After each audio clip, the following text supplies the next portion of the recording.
All right, True Believers. Today we're going to talk about who is responsible for ethical criticism and for what by Wayne C. Booth. And this is taken from his book, The Company We Keep from 1988.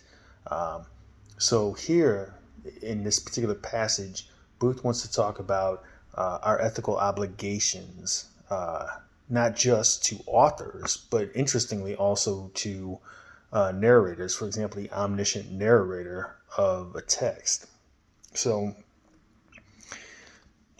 Booth begins by talking about our listening to a story, right? And it doesn't matter if it's historical or fictional, right? Uh, we don't meet and respond to the single simple voice that is often implied by current theories of communication. So that's out, right? Uh, he goes on to note even the most naive listener attending with total concentration to the simplest tale can be seen on analysis to be recreating and responding to at least three different voices. Number one, that is the immediate teller or narrator. He takes the whole tale straight and who expects the listener to do the same. Two, that of the implied author who knows that the telling is, in one sense, an artificial construct, but who takes responsibility for it, right? For whatever values or norms it implies, and for the suggestion that in responding to me, you respond to a real person. And three, the ineffable voice of the flesh and blood person for whom this telling is only one concentrated moment selected from the infinite complexities of real life, right? And then he goes on to talk about the listener, right? I suppose listener or reader, right? Um, no matter how unsophisticated or opposed to analysis the listener may be, they maintain at least three roles while listening. Number one, that of the immediate believer who pretends that this story is occurring, that it is all happening, and that of one who knows is the second sense, even if it is only unconsciously that he or she is dwelling in a selected, concentrated, and hence in some sense unreal or artificial world. And three, that of the flesh and blood person whose extra narrative life, though perhaps forgotten for the duration of the listening, impinges on it in myriad untraceable ways. Indeed, for some purposes, we can trace even more than these three, right? So, Booth wants to ask a question then, right? What are the reader's responsibilities to the writer? And he goes on to talk about the anxieties that writers often convey. They're misunderstood, they're misinterpreted, they're ignored, right? Do we owe any obligations to the authors, right? Um, he notes, this is page 254, it's enough to say that a reader should simply tell the cold, is it enough, excuse me, to say that a reader should simply tell the cold truth about a work in total disregard for the author's career? Quite aside from reviewing and formal criticism, might there not be, especially in a society in which writers feel misunderstood and neglected, an obligation to write the occasional carefully wrought fan letter? In other words, to provide support, right?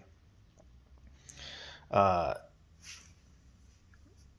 well, Booth tells us, uh, I fulfill my responsibility to you if I resist the impulse to steal from you.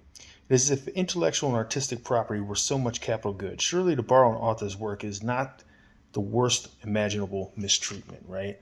So um,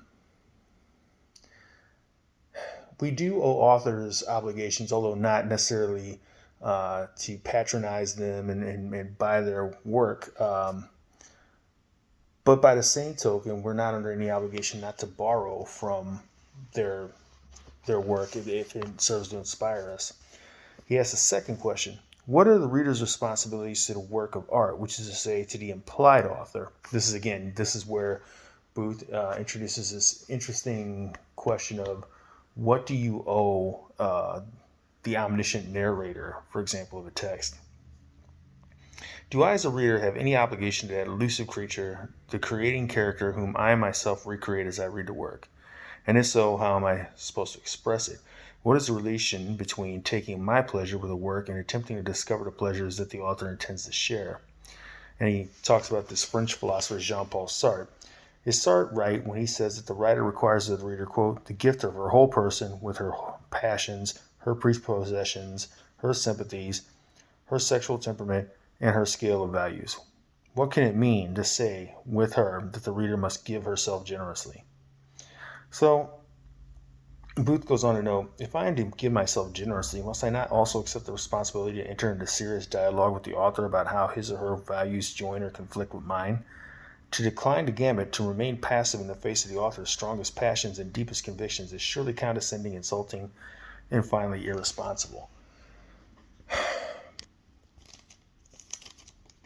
But now this raises an interesting question: in what way can we have this back and forth, this ethical dialogue with the narrator, except to write about his or her work? I think in the final analysis, what Booth wants us to take away from his work is that we never passively engage with any text. To read a text is to engage with it. It's to struggle with it. To struggle with the moral message of, say, Johnny Got His Gun, or Invisible Man, or Frankenstein, and that's really what you owe the author, and that's what you owe the omniscient narrator.